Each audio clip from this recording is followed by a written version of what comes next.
I've read 28 books on attraction and psychology, so I was convinced I knew what I was doing. Then one night, I watched myself destroy attraction in real time. 20 minutes of compliments, 20 minutes of approval, 20 minutes of trying to be the perfect guy, and not realizing I was begging. She smiled, she thanked me, then she walked out with a guy who barely said a word. That moment fucked with my head, because I realized something brutal. Being nice doesn't make you attractive, it makes you invisible. Here's the uncomfortable truth nobody wants to say out loud. Every extra compliment, every unnecessary favor, every good morning beautiful text you didn't need to send, yeah, those are making you less attractive. And this isn't just some red pill bro bullshit. There's actual psychology behind it. It's called the white dot theory. And once you see it, you're fucked. You'll never unsee it again.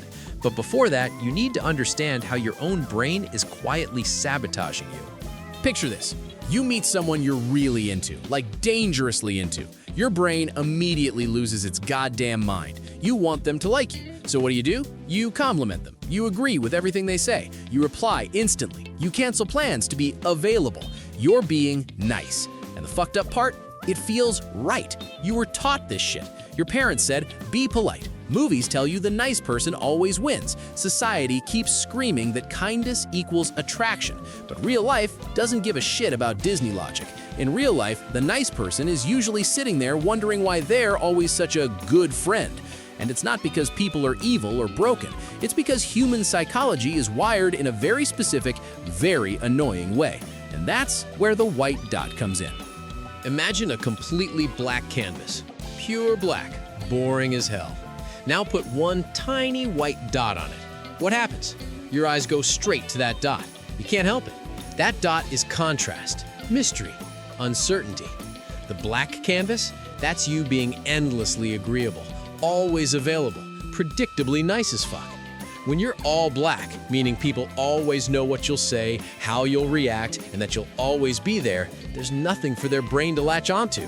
No tension, no curiosity, no attraction. And here's where it gets dangerous. Attraction isn't logical, it's neurological. Your brain doesn't release dopamine when it gets a reward. It releases dopamine when it expects one. That's why gambling ruins lives. That's why you keep refreshing Instagram.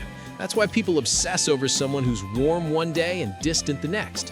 When you're overly nice, you kill anticipation. You're too predictable, too available, too safe. Your brain goes, cool, I know exactly how this person works. Boring, next. But someone with a white dot, someone who's warm but not always reachable, interested but not desperate, kind but not a fucking doormat, that person creates a question mark, and question marks are addictive as hell. Now I know what you're thinking. So I should be an asshole? Play games? No. And this is where most people screw it up.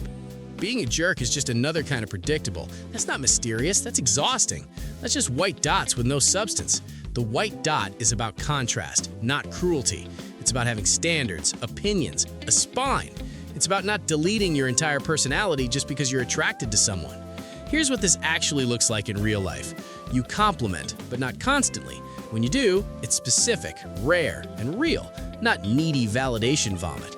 You're available, but not 24/7. You have a life, plans, shit going on that doesn't revolve around them. You're kind, but not at the cost of your self-respect. If someone disrespects you, you don't smile and swallow it like a good little puppy. The white dot is when you don't react the way they expect, when you choose yourself instead of chasing approval, when you don't over-explain, over-text, or over-invest.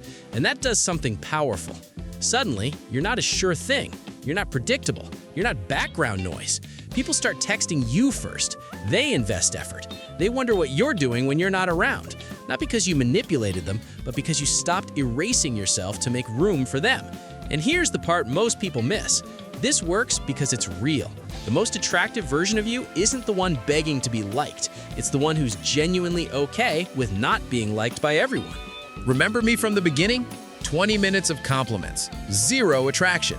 I was a full black canvas. No contrast, no mystery, just nice. The guy she walked out with? Not hotter, not smoother, but he had white dots. He teased her. He disagreed with her once. He ended the conversation first. He created contrast, and that's what made her brain light the fuck up. So stop being scared of the white dot. Stop believing endless niceness is the price of love. The people worth having in your life don't want a doormat. They want someone real, someone with boundaries, someone who adds color instead of disappearing into the background. The white dot isn't about playing games. It's about self-respect. And self-respect, that's attractive as hell. If this fucked with how you see attraction, hit subscribe. I break down psychology that actually matters. Now, go add some white dots to your life.